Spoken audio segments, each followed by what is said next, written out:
for most of my life, politics was kind of fake, right? Like for most of my life, politics, the parties weren't all that different, right? They had particular emphases, I guess, that were relatively different, but like sort of politics was sort of fake, but everything else was kind of real, right?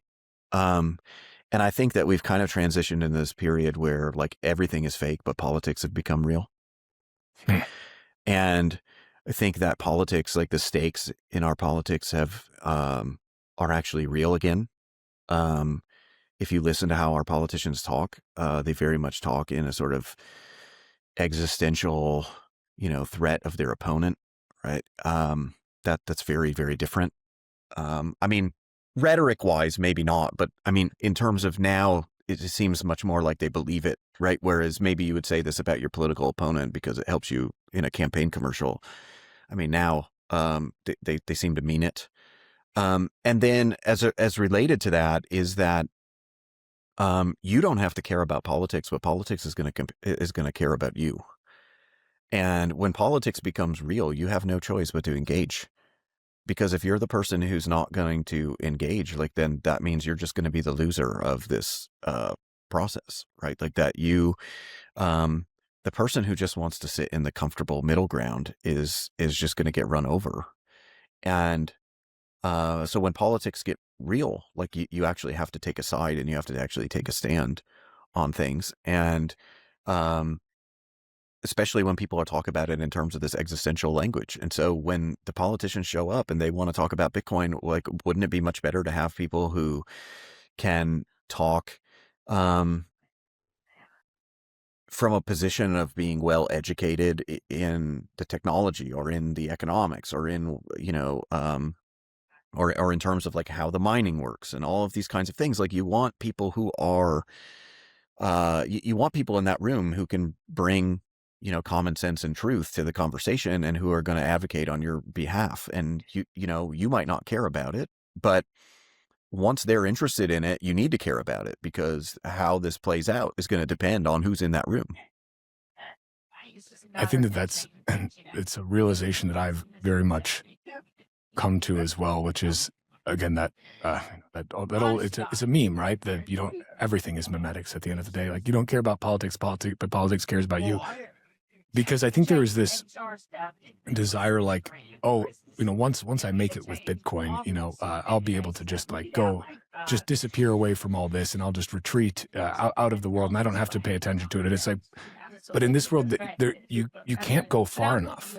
You can't retreat far enough. We were talking about this a little bit just before we started recording here, but this idea of like American exceptionalism is real because America is exceptional. Like Western culture is exceptional and superior and is worth preserving, specifically the brand of Western culture that is Americanism, which I think is unique and has developed in a way that has not happened anywhere else, right?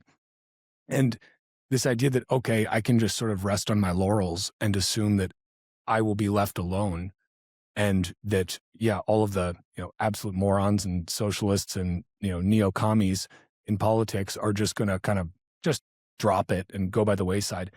I think it's a foolish proposition to have. Like, I think, we must fight for our freedom if we expect to retain it, essentially. And that means just being honest and talking about these things and having people in places of political power, as you said, that are speaking about them, speaking about the things we care about, speaking about the freedom go up side of things in a favorable way. Because again, I would rather live in a country where, not that I need the government to give me permission to use Bitcoin. Again, I'm not saying that. I don't need them to, but I'd rather they not make it illegal. I'd rather they not give me threaten me with a jail sentence for running a node. I'd rather all of those things. And so I think that it's like you have to engage, even if you want to reject the existing system, even if you think it is corrupt and broken, which it very much is.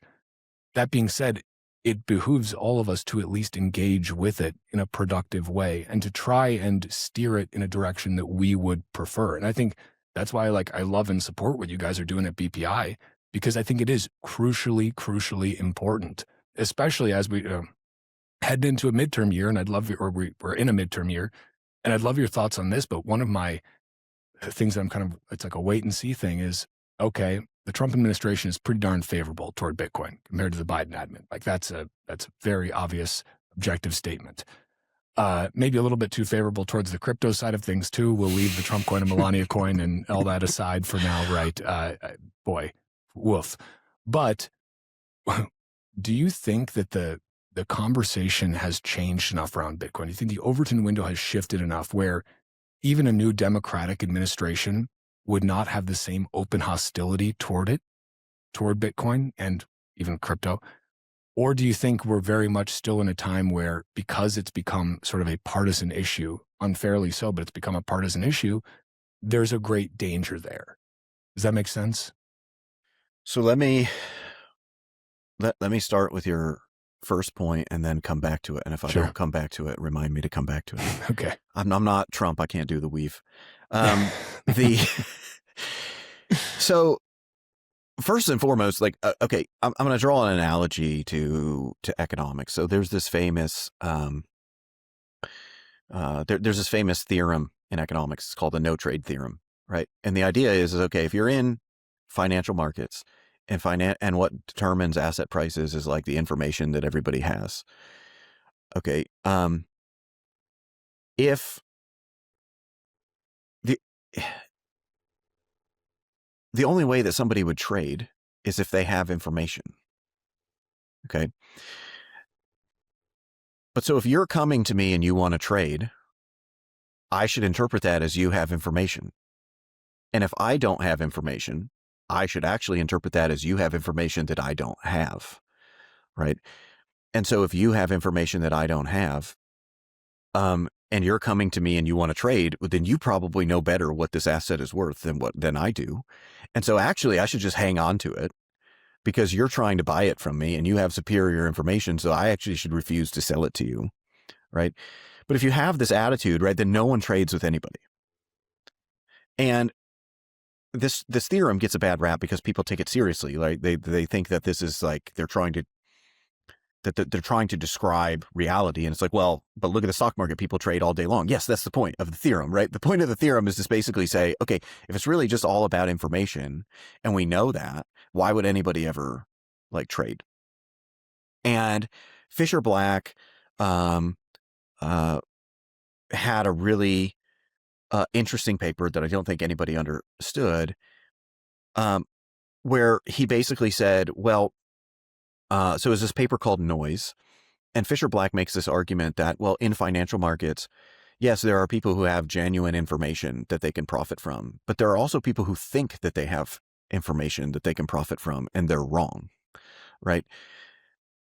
And so this is why people trade all the time, because everyone thinks that they have this information advantage and they're all trading on this information advantage. And that's why when you like turn on CNBC, the little ticker is going across and the stock prices are going up and down all day long because people are actually trading and doing the work. And his point is that paradoxically, this is actually what makes markets efficient, right? Because it's that constant discovery process that you're going through with all these trades that's pushing the price actually closer to where it should be, based on like actual meaningful information.